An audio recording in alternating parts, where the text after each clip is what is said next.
আজি আমাৰ সৰুপেটাত আমি এটা সাংকেতিক ভাষা দিৱসৰ বাবে আমি পালন কৰিছিলোঁ আৰু আমি দিবেশ্বৰ দাসৰ সোঁৱৰণিত আমি বন্তি প্ৰজ্বলন কৰিলোঁ। ৰাতিপুৱা আমি পতাকা উত্তোলনো কৰিছোঁ আৰু অসম বধিৰ সন্থাৰ পৰা আমি সাধাৰণ সম্পাদকো নিমন্ত্ৰণ জনাইছিলোঁ আৰু তেখেতে আমাক বধিৰ এৱাৰনেছৰ ওপৰতো বহুকেইখন প্ৰশিক্ষণ দিলে, তেখেতে বুজালে আৰু যে কেনেকৈ ধৰণৰ বধিৰ সাংকেতিক ভাষাটো জনা আমাৰ প্ৰয়োজন, সমাজখনত বধিৰক লৈ কেনেকৈ আগবাঢ়ি লৈ যাব পাৰোঁ।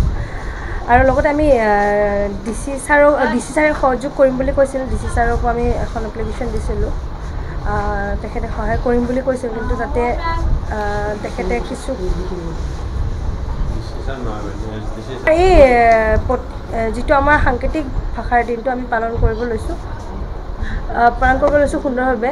SDC ছাৰে পিছত তেখেতে আমাক সেই এপ্লিকেশ্যনখন দিওঁতে তেখেতে সুন্দৰভাৱে আমাক মুকলি কৰি কেনে দি কেনে 10 কেজি মাছ তেখেতে ফ্ৰী দিছে। তাৰ কাৰণে বহুত ভাল লাগিছে যে 2-এজন মানুহ যিহেতু সহযোগ নকৰিলেও কিছু মানুহ আছে আমাৰ সমাজত সহযোগ কৰা মানুহ। আৰু বধিৰ এই আজি আমাৰ বধিৰখিনিক আজি এই যিটো আমাৰ সাংকেতিক ভাষা দিৱস আমি সুন্দৰভাৱে আমি আমাৰ ভাষাটোক লৈ আমি গৌৰৱ ফিল কৰোঁ আৰু আমি ইমান সুন্দৰভাৱে আমি আজি আয়োজন কৰিছোঁ। ভাল লাগিছে, যিসকল সহযোগ কৰিছে তাৰ সকলোলৈ ধন্যবাদ।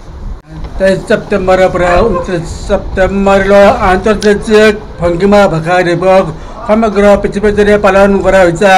অসমতো অসম বধিৰ সঞ্চাৰ উদ্যোগৰ সপ্তাহজোৰা কাৰ্যসূচীৰ ভিতৰত হৈছে বিভিন্ন খেল ধেমালি, বধিৰৰ কাৰণে ভংগীমা ভাষাৰ প্ৰশিক্ষণ কেন্দ্ৰ আদি।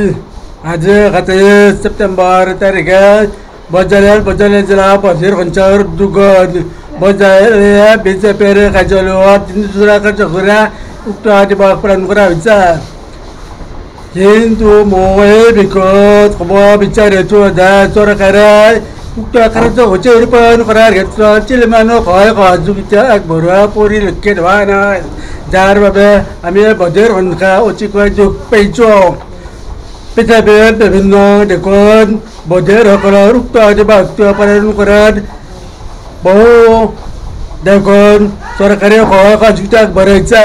ভাৰত চৰকাৰৰ সামাজিক আৰু ন্যায় সবলীকৰণ মন্ত্ৰালয়ে বিভিন্ন ৰাজ্যলৈ অনুদান আগবঢ়াইছে, কিন্তু আমাৰ অসমত আজিলৈকে 1 পইচা আদায় নিদিয়াকৈ আমি বহু কষ্টৰ মাজেৰে উক্ত দিৱস কাৰ্যসূচী আগুৱাই নিছোঁ।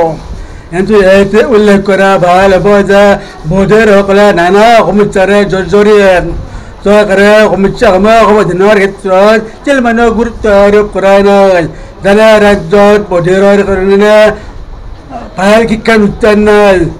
অতি পুৰণি বধিৰ বিদ্যালয় এখন কালিৰ পৰা প্ৰতিষ্ঠান, তাত 500-600 ছাত্ৰ-ছাত্ৰী অধ্যয়ন কৰিব লগা হয়। উপযুক্ত শিক্ষকৰ অভাৱ, প্ৰায় 10টামান শিক্ষকৰ পোষ্ট খালী হৈ আছে, যাৰ বাবে ছাত্ৰ-ছাত্ৰীসকলে নানা আহুকালৰ সন্মুখীন হৈছে। ঠিক তেনেদৰে যোৰহাট বধিৰ বিদ্যালয়ত 80জন ছাত্ৰ-ছাত্ৰী অধ্যয়ন কৰি আছে, তাত মাত্ৰ 1জন শিক্ষকে কৰ্তব্য পালন কৰিব লগা হৈছে। বধিৰ ছাত্ৰ-ছাত্ৰীৰ ক্ষেত্ৰত এজন শিক্ষকে কৰ্তব্য পালন কৰাটো একেবাৰে অসুবিধাৰ বিষয়। চৰকাৰে এই বিষয়টো অৱগত, কিন্তু এতিয়ালৈকে চৰকাৰে সহায় সহযোগিতা আগবাঢ়িবলৈ আগুৱাই অহা পৰিলক্ষিত হোৱা নাই। সপ্তাহজোৰা কাৰ্যসূচীত অসম চৰকাৰৰ বিভিন্ন মন্ত্ৰী বিধায়ক আমি আমন্ত্ৰণ জনাইছিলোঁ আমাৰ অনুষ্ঠানত অতিথি হিচাপে, কিন্তু কোনো এজন মন্ত্ৰীয়ে আমাৰ অনুষ্ঠানত উপস্থিত নাথাকিল। আনকি সামাজিক ন্যায় সবলীকৰণ বিভাগৰ মন্ত্ৰী হিচাপেও আমাৰ কাৰ্যসূচীলৈ অহা পৰিলক্ষিত হোৱা নাই। আমি আশা ৰাখিছোঁ আগন্তুক 29 ছেপ্টেম্বৰত সামাজিক ন্যায় বিভাগৰ মন্ত্ৰীয়ে